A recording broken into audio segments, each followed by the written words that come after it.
rationale for joint programming in Cambodia was to adopt more effective ways of working so as to achieve greater impact through our development cooperation. Our feasibility study concluded that 2014 was an opportune time to synchronize both the planning cycles of government and European partners.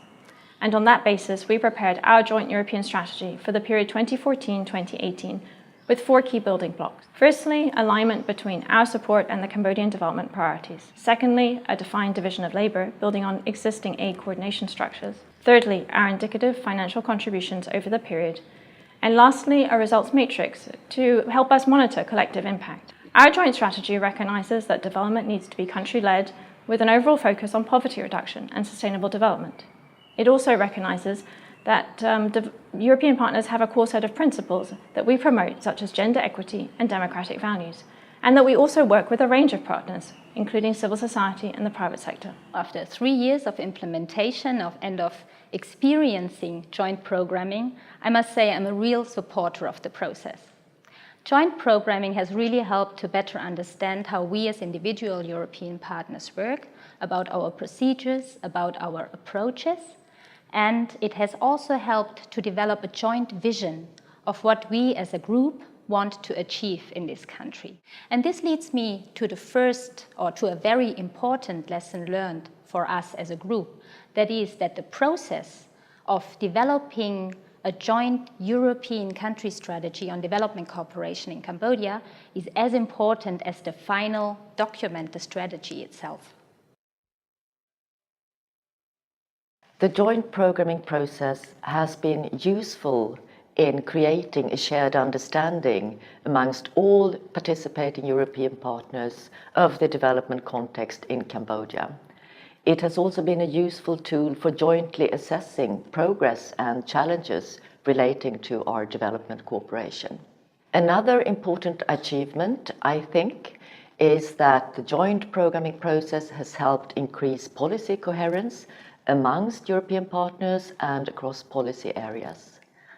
It has also helped increase our leverage in the dialogue with Cambodian stakeholders, and that is because speaking with one voice makes our message stronger. The close coordination and the team spirit that has been created as a result of the joint programming process has also supported other processes that complement the joint strategy, such as the EU Gender Action Plan and the CSO roadmap. So joint European programming is all about division of labour leading to increased efficiency.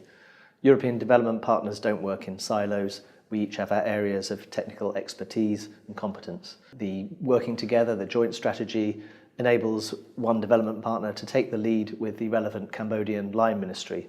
And we work on the basis of a joint results framework where strategic indicators are formulated for policy dialogues with the government. And in that way, we can measure the overall European contribution to the strategic policy goals of Cambodia. We learned that monitoring the impact of such an exercise is really very challenging. On one hand, we wish to record detailed information about all the projects funded by European partners, of course. But on the other hand, we wish to produce a useful report to serve as a basis for discussing implementation with the Cambodian government. Then we had to manage these two objectives. I would like to address a challenge. As German, I can see that our government needs to respond to the national, also regional or global crisis, and he is doing it. Development policy, foreign policy, humanitarian policy. What I learned is that we need more space for these national priorities. We are not implementing them isolated. We are working closely together with European partners, but everybody has his own speed. I would like to underline 4 different points. The first is that the joint context analysis was underlining the importance of the governance reforms and was a very important instrument also for the policy dialogue with the government. The second point is that the joint result framework was underpinning the wish and the endeavor of all the European partners on donor coordination and alignment. The third one was the issuing of policy briefs where, for instance, on vocational education or on governance, we issued joint policy messages that were delivered by all partners to the government and were a strong instrument in the policy dialogue.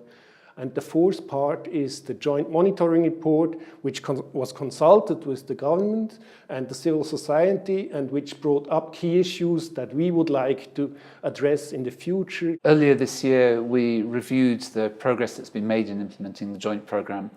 That review involved quite lengthy and detailed discussions both with civil society and with government. And we found that a very useful experience. As one would expect, there's been more progress in some areas than others, but the joint programme has both given a greater clarity to what we do. It's also been a very useful basis for discussion with government and with other stakeholders in the process.